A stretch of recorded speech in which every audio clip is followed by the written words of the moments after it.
friends, today we're diving into a simple tutorial, and I was inspired by the gorgeous and lovely Julia Adams. Julia Adams is a makeup artist, and I think brilliant in her tutorials that she shares, and the fact that bringing it back to what I felt beauty YouTube used to be, now it's just an onslaught of new product reviews, what's now on the shelf, what can we buy, what not to buy, and sometimes for myself, I just want to get on here and create, but I understand that doesn't have the same traction and adherence that new product reviews do. And when I saw Julia's notification pop up on my phone about how to do the perfect brown smoky eye, I think it was called, I was like, you know what, Julia's inspiring me today. And then I realized, I think at this time my Phytosurgence, or basically I didn't buy anything from Sephora, but I got instead video, will be up by this time. And I remember mentioning where I had this vision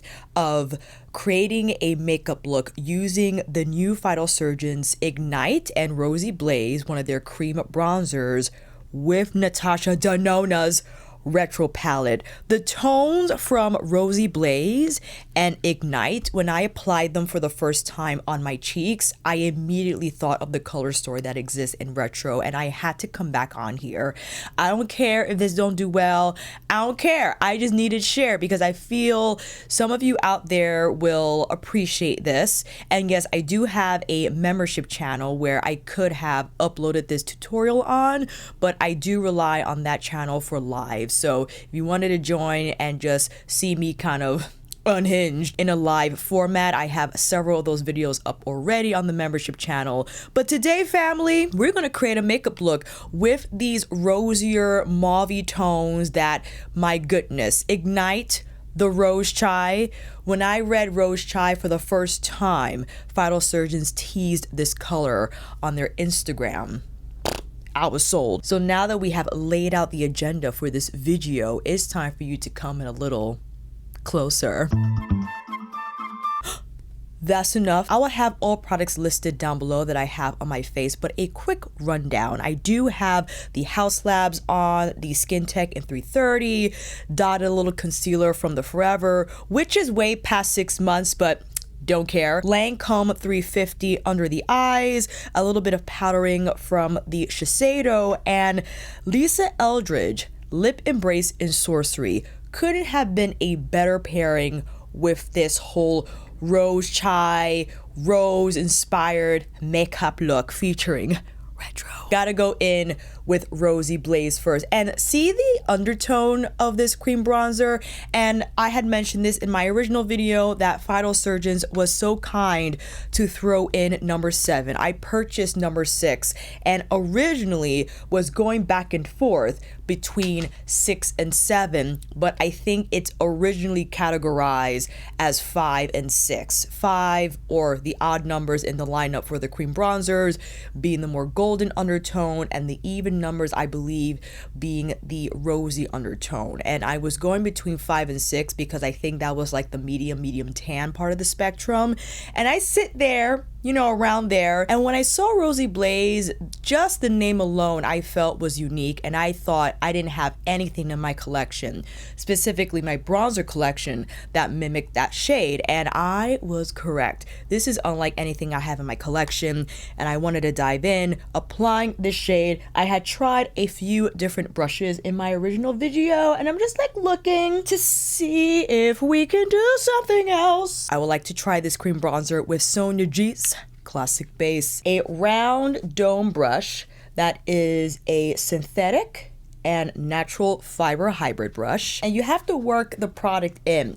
It is a cream to powder formula new to the Phytosurgence lineup, and again, if you saw my original video, you already know why I was gushing over this shade. The just unique rosy undertone, while it being brown and it not appearing muddy or too bruised on my complexion, is perfection. And I do enjoy how the Classic Base is picking up the product and layering it down. or laying it down, I should say. The layering is coming. When going in with Ignite, the Rosy Chai, I also have Kindle, and you'll see those swatches again in the original video. I actually have been loving the BK Beauty and Nikki LaRose collab brush in N15 to apply the Phytosurgence blushes. The formula is a lot moussier and softer than the bronzer, and I like to tap a little bit off on the back of my hand for more even application, and then I have room to build the color up evenly. And actually, I didn't do this in my first video. I combined Ignite, I think, with golden, let me get the right name, Golden Heat Wave. Golden Heat Wave number 7 has more of a golden undertone as implied by the name, and Rosy Blaze being more rosy, and Ignite being the Rose Chai. I thought this now will be a fitting pairing for the tutorial. Originally, I combined Rosy Blaze with Kindle. That was the Cinnamon Peach. The Cinnamon Peach, that description just grabbed me. I was like, sign me up. I need to have something that looks like Cinnamon Peach in my blush collection, okay? But Ignite is exceptional. I love this color. The desaturated tone, but that rosy shade still coming through. That's not overwhelming. It's just the perfect flushed color, I think, for autumn and winter. Because rose can look a little, it could look sometimes on me too red pink. Vibrancy isn't an issue. I'm trying to choose my words correctly. Vibrancy isn't an issue, but where you could get the rose just right, where it provides not only that flush, but toastiness at the same time. I think it wonderful. And you could also build the color up on top of the cream bronzer, which is what I like to do, because that rosier undertone from Rosy Blaze, I think, enhances that rosy chai-ness from Ignite even more, but without looking bruisey. And I know I'm on like the borderline of appearing bruisey, but because the products, or the cream bronzer specifically, has a little bit of translucency to it, there is space to layer without the end result appearing too heavy on the cheeks and the complexion overall. And listen, this just screams retro. I know you cannot contain yourself, and why I had to come back on here and play with one of my most favorite Natasha Denona middies. Definitely was in my top 5, and I think, you know, I might have to redo my top 5 middies. Ever since Xenon came into the picture, that's now in the top 5 100%. And why I have to now redo the list, because I gotta kick someone out. I haven't decided which one that will be, but it's not gonna be retro. Retro's on the top 5 forever. So let's stick to what's going on more on the cheeks, right? Because you do have more burgundy, warmer leaning shades in retro, like Go-Go is more rose. That could be something. We could start off with Go-Go. I think that will be an appropriate shade. But I was also looking at Andy. Andy is a little more mauve-y, like, see how that leans a little more lavender? That could be something. And Amara, that actually exists in Lila. I'm waiting for Lila Midi, by the way, Natasha. I just want to put that out there. Could be a little too warm-ish. Groove is that burgundy shade. Maybe we could do Rebellion. Rebellion is the cream to powder. I think that's a little too red. Nude Mauve also exists in Lila, one of my favorites. Oh, maybe that has to be it. Let's do Go-Go. I'll start with Go-Go, and let me grab my Sonia G brushes. Well, you know what? Let me give my refer brushes some love, because I like to rotate, and I have all my Sonia G brushes over there in another holder. But just to give the refer brushes some love, their mini and max sets, this is max 13. And because of the flat top of the brush, I think it a more fitting tool to pick up this. I think Go-Go is cream to powder. I can't recall, because the more dome shape you see will not only pick up more product, but it will lay it down evenly as well. as opposed to a brush that's more pointed. This flatter top, I think it exceptional for the cream to powder. And I know I'm doing the same eye. I'm doing the same eye because this is, again, a tutorial and not a review. If you're new to my channel, every time I review an eyeshadow palette, I at least do like 6 looks when I first dive in. But again, this is the inspo tutorial, all right? I love Go-Go, how the rosy tone is setting up the eye. Is it interesting? It looks more pink up against Ignite and Rosy Blaze. But do I want to go with Opart to now further smoke it out? Opart is one of my most favorite Natasha Denona shades of all time. 100%. That taupiness about it, but it is cool tone, yes. But that brownish tone is just out of this world. Don't mind me looking down. I'm trying to find, I have the, where is it?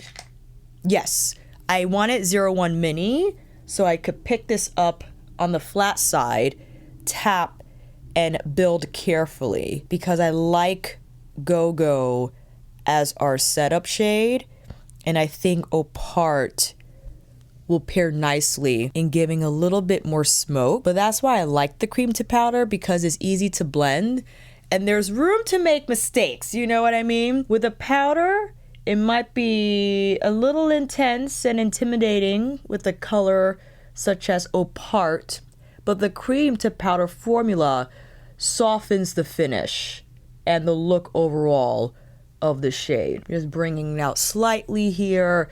This side always gives me problems because I slope it down, I think, too far.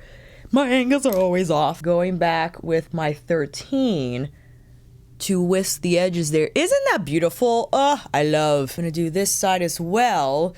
Let's introduce perhaps another shade, maybe on the inner part. I actually want to go in with Vivian. Vivian, you know, poor Vivian. She doesn't get much love because I don't think people know where to put her. But I like to use Vivian as my brow bone highlight-ish, but also the third color in the gradient, you know what I mean? Go-Go under the lash line to set up the rest of the eye, and I'll follow with Opart because I think that connects well. It's going to create this lovely smoky bracket. Ooh, that's pretty. I'm thinking about, you know, I'm kind of thinking about going in with not groove necessarily, but maybe Amara. I know that might be an interesting move considering the redness of Amara, but if I pick up something wispier, if I could do a little bit of a wispy wisp, let's try our 01 Max, and I'll tip it just a little bit here and I'll run it through the crease over everything, and yes, that's what I wanted. It's just going to give a little more coloring, just a little more coloring overall. Is not going to muddy it up, I don't think. I believe that will create, or it did, a beautiful gradient. And I actually want to just trace the edges lightly here with Amara. I'm barely touching the skin, right? Because I don't want it to appear starkly that color. Just want to, yes, lid. Definitely going in with one of the fun shades, as I like to say. Where is my 02 Max? We can do, you know, I gotta do Patty. Should I do Patty? Patty or Helio? Helio is just one of the most beautiful shades ever. I'm looking at myself in the mirror. Okay, Patty. Patty on the majority of the lid. This takes on a more rosy hue, as you can see. I think it a fitting choice for not only what we have already on the eyes, but what we have on the cheeks and Ignite Rosy Blaze being the main sources of inspiration from a color standpoint. Yes, why I dipped into retro in the first place. I do want to create that arc that I love. And we can now go in either with psychedelic or blitz. I think psychedelic will be lovely here. And I'm tapping that now from, you know what? Yes, let's take it from the inner corner and pulling it through. So when I turn my head, you can see that shine arc from the inner corner. And psychedelic has so many different colored pearls in the formula, although it just appears like a light pink in the pan. There's a lot going on, okay, pearl wise. And I'm just tapping here so I could have that color stick. Oh, it's absolutely gorgeous. Oop, picked up too much. Wait a minute. All right, that doesn't look bad at all. Now you know how I live to apply something on the lower inner lash line. And, you know, because I originally was considering Helio, let's tap that here on the lower inner part of our lash line. Pulling it through, connecting it to what we had here on the outer part. Doing the same on this side. And I want to bring in a little more pop. And why now with my refer number 3, I have the smaller brush and can apply a little more psychedelic here on the inner corner. And now for a finishing blend for everything in the crease as well as the lower lash line. Okay, all right. Let's apply some lashes and I'll be right back. And here is the finished look combining Rosy Blaze, Ignite, and the lovely tones from Natasha Denona's Retro Midi eyeshadow palette. I am pleased with how this look turned out. I enjoy just the overall soft nature of the cheek products and how they pair with what I chose to apply on my eyes. And again, reinforcing my love for retro and how you can create just these hazy, rosy toned eye looks that have so much character to them, but they're low-key at the same time. And paired with the perfect cheek products. I mean, my goodness, this is probably going to be my go-to combination for the next few weeks, I'm just going to say. Even if I don't wear anything on my eyes. I'm looking actually at Cashmere right now. Cashmere from Viziar, who they were so kind to send this complimentary. Cashmere can be a great pairing with Ignite as well. Although this is more mauvey, the mauviness exists. There's some mauviness in Ignite as well as Rosy Blaze, and I think that'll be a beautiful pairing, as well as Violette Vespertine. But I had to hop into retro because I haven't used it in quite some time, and I thought what an opportunity to visit it again, especially with how this inspiration emerged from me trying Ignite and Rosy Blaze for the first time. I couldn't get enough. You know, I'm looking at the final look and I already did the B-roll, but I need to apply a little bit of just a little bit of, there we go. I'm applying Pat McGrath's dual-ended highlighter stick, just the bomb side. I don't want to introduce another color to the cheekbones, as I wanted to keep it exclusively about what's going on the cheeks and hollows of the cheeks, you know what I mean? And I applied a little more of Lisa's Lip Embrace in Sorcery. The Sorcery Lip Velvet could be astonishing as well, because that color, it's gonna be a little more full-bodied overall, I think, because that definitely has more pigment than the Lip Embrace, or Gloss Embrace, excuse me. But the Sorcery color, that mauvey brown, ooh, that's one of my favorites. Let me know, fam, if you bought anything from the Phytosurgence, if you have Ignite, Rosy Blaze, any of their cream bronzers, or their limited edition Kindle and Ignite shades, if you received your Viziar palettes, as some of you had mentioned that you ordered on my IG Reel and YouTube Short. I would love to know down below. I will see you down in those comments, fam. And until then, that is a wrap. Thank you all so much for watching. I hope this video helped. And if you like this video, please give it a thumbs up or maybe consider subscribing to my channel. And until then, I will see you on here again with another review tutorial. That's all I got. If you have any ideas, share it down below. And until then, I will see you again soon.